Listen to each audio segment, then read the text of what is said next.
Joining us now is the host of the podcast On Brand with Donny Deutsch. Donny Deutsch, and the co-founder and CEO of All In Together and host of Majority Rules on Two-Way, Lauren Leader, and professor of history at Tulane University. The great Walter Isaacson is with us at the table as well. Jonathan Lemire is here too. And Jonathan, just before we break it out to the group here, one more thing on the structure of the debate.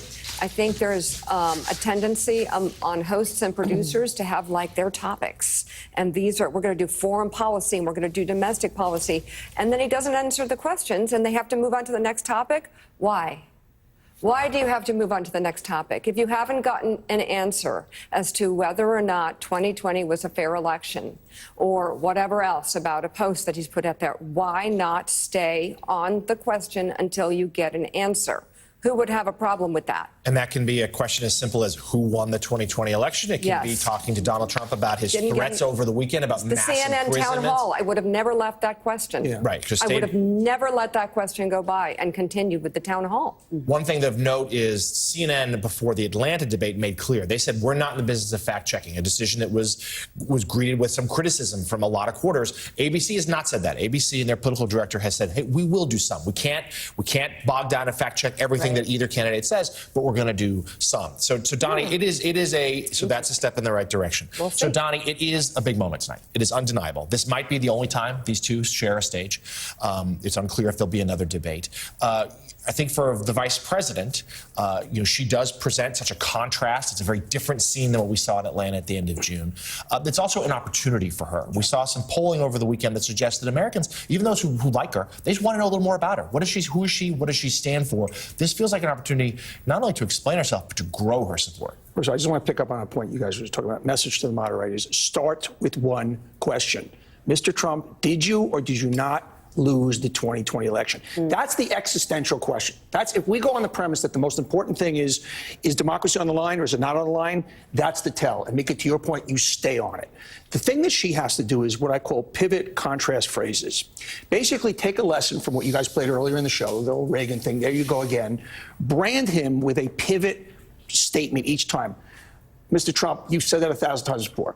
Mr. Trump, or President Trump, that's a lie again. Or Mr. Trump, that's yesterday's news. Continually each time, brand him as yesterday. Brand him as a liar. Brand him as old news before you answer the question. That will get under his skin. The other thing she has to do, she has to look like a commander-in-chief. That's really important. People are seeing it for the first time, which brings up another issue. You guys talked about this earlier in the show, the woman issue, a woman in power. And it's unfortunate that she still has to do that dance, but she does. But do the pivot phrases, be in command, get under his skin. But moderators, please start with the question, who won the election? Joe. Donald, you've been lying for a decade now. The same lies. It's time to move on. That sort of pivot. Hey, Walter, let's just step back and tell me, looking back at presidential debates, what one or two have stuck out in your mind as actually having an impact on the election? I think what really matters, both in a debate and a campaign, is to come across as I'm the person who cares about people like yourself. And I think that Reagan, who had a very strong ideology, was able to capture that. And he was able to capture a sort of sagebrush populism that meant I'm not for the elites, even though it was, as a lot of what Reagan did, an act. I think now you're seeing populism, not just in the United States, but around the world. And we have a history of populism both on the left and the right, ever since Andrew Jackson or maybe Shays Rebellion. And the question is whether Harris can say, I care about people like you, I'm fighting for you against the banks or whatever, big corporations, but also not make it fully ideological. And I think that that's what Reagan was able to do at some point in the debate, and that's even what Bill Clinton was able to do. Yeah, Shays Rebellion. Somewhere a bell just rang for John Meacham. He woke up from slumber. It's going to start telling Keith about Shays Rebellion. Exactly. Let's bring it right now. Chairman of the Democratic National Committee, Jamie Harrison. Jamie, what are the keys tonight? Well, listen, it's interesting listening to your conversation about Trump, because just because you're loud and crazy doesn't mean you're lucid and competent, right? This is a guy who is unhinged. I mean, who could talk about the price of bacon and wind energy in one sentence, who could talk about sharks and electric motors. I mean, this guy is not Hannibal Lecter. Yes, he's not all there, and we need to start treating him like he's not all there, and that's dangerous to this nation. You know, I think this debate tonight is really going to be a stark contrast for the American people. It's about the future versus the past. It's about truth versus lies. It's about hope versus fear, but ultimately, it's about progress versus chaos. And I think the vice president is going to stand on that stage tonight and be presidential. And when she does that, we are going to ride into this November election, because then that will answer the question that so many people who don't know her have about whether or not she can handle the job. Because if she can handle Donald Trump tonight, she can handle Vladimir Putin and any other dictator or wannabe dictator that's out there. So, Chairman, debates can be unpredictable. Yeah. Just ask Joe Biden from June. What are the things that worry you about this debate? You know, I'm not really worried about the debate. You're the only Democrat that isn't in that yes, case. well, you know, I'm unusual in that aspect. You know, my grandma used to tell me, you control the things that you can control. And I think if the vice president goes, and she follows the advice that Jim Clyburn gave me when I debated Lindsey Graham, which is, you can look at your opponent once or twice, but most importantly, look at that camera. Because the people you're talking to isn't the opponent on the stage, it's the American people. Those are the people that you need to talk to. And so you need to tell them what you want to do, and then paint the contrast with the opponent and why they will fail to do those things that you want to do. And I think if she does that, then she's checked all of the boxes, because ultimately it's about speaking to the American people and listening. She needs to listen, because if you listen, I mean, Donald Trump in that last debate with Joe Biden there were so many openings there. You don't want to cram so much data in your head that you're trying to remember the data and you're not listening for the opportunity, because the opponent, and Donald Trump is one, he's going to give you plenty of opportunities. You got to listen, take advantage of those opportunities, and then knock it out of the park. Now, there's a reason, though, not many sitting vice presidents have won the presidency in history, and that's because it's kind of an awkward position. You've got to both be your own person and, of course, loyal to the president who made you vice president. So what is her task? What is her challenge tonight with regard to Joe Biden? How much does she need to hug him? How much does she need to distinguish herself from him? Well, listen, I think bottom line, and she acknowledges this, Joe Biden's been one of the most transformational presidents that we've had in our lifetime. You look at what he inherited, what she inherited with him, and where we are now. Our economy is the envy of the world.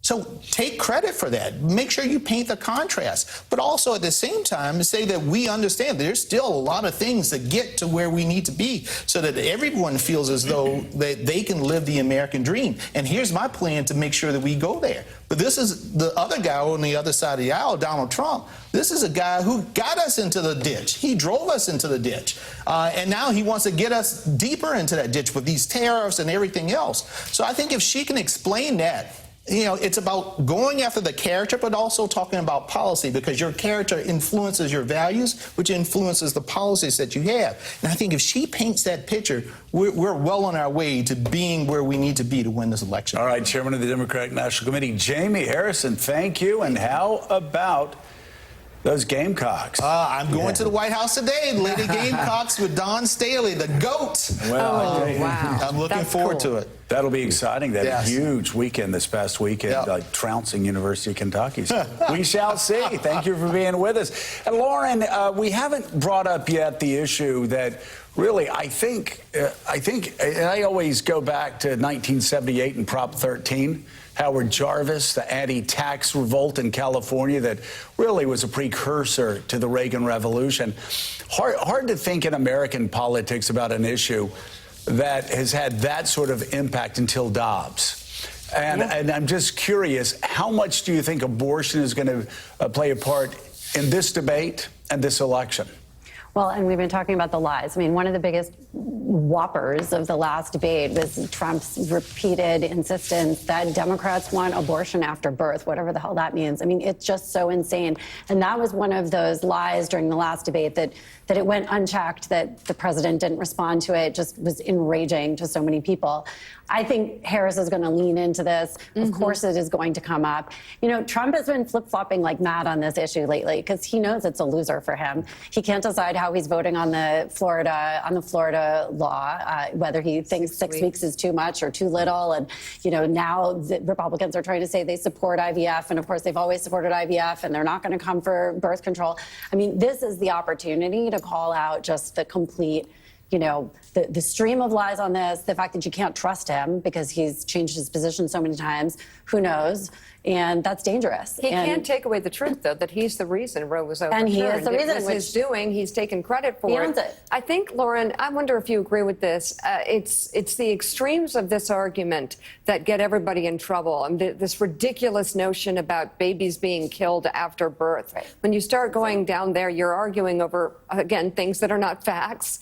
I feel like there's an opportunity, and I wonder if you agree, for Kamala Harris to appeal to Republican and Democrat men and women about the health and future of our young people of childbearing age. Yeah, and I suspect that's exactly what she's going to do. I mean, that's how she's been talking about these issues all along, and you saw that at the DNC, right?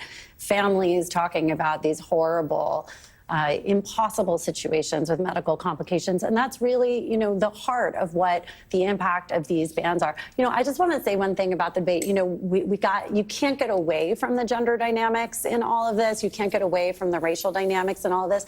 You know, we've been talking all morning about the obligations for Harris, because she does, you know, per the New York Times poll, have a lot of room to define herself, right? Only 9% of Americans say they don't think they know enough about Trump versus 28% of voters who say the same about Harris. That's an opportunity for her, right? She's got room. He's got a ceiling. There's nothing new to know about him. Right. There's a lot new to know about her. But on the other hand, we're continuing to focus on what she has to do at the debate. And I got to say, we couldn't lower the bar any further for Trump, because basically what we're saying is he just needs to not be crazy, and somehow that's a win for him. I mean, Walter, try and put into words the historic nature of this race for the White House, along with the fact that, as Lauren and I were pointing out, we're in a country now where women have had 50 years of rights taken away from them, and we are actually in real time seeing what that looks like in hospital rooms or parking lots or homes across the country. There's so many issues that are so polarized now, and as you said, abortion is one of them. And as you said, it's a type of issue that you could have reasonable people figure out that they could agree on 70% of things. But that's not where our country is right now. It's more divided and more polarized than any time since 1968, and probably maybe since the Civil War. And this election is about whether or not we can break the fever where families can't talk to each other anymore at Thanksgiving sometimes, where people are just in their own silos and echo chambers on social media and media. And it's an election about something bigger, which is, are we going to come together as a country and go into the future, or are we going to continue to be a very divided, enraged nation? Joe. Yeah, I'm curious, Donnie. You look at Donald Trump's challenge when it comes to his ceiling. What is it, 47, 48%, something like that. And he's never done better than that before. He could this election. You never know what's going to happen.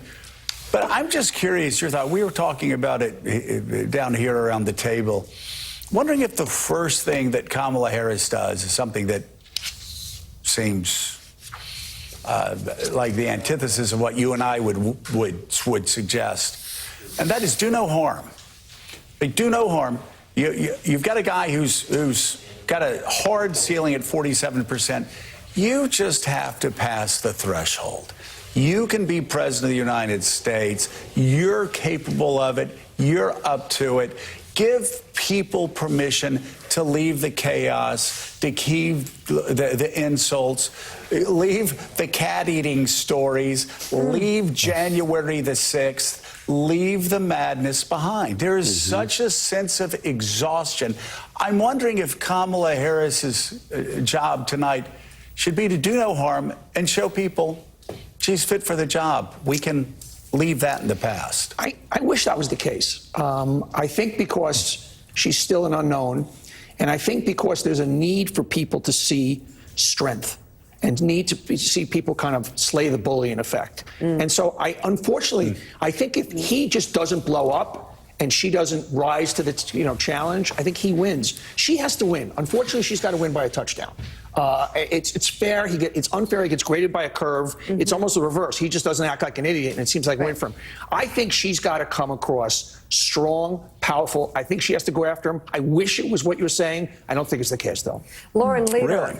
Okay. Walter Isaacson, thank you both very much for being on this morning. We appreciate it. New York Times Chief White House Correspondent Peter Baker, thank you as well. The paperback version of his book, The Divider, Trump in the White House 2017 to 2021, comes out next Thursday, September 19th. Thank you, Peter. And coming up...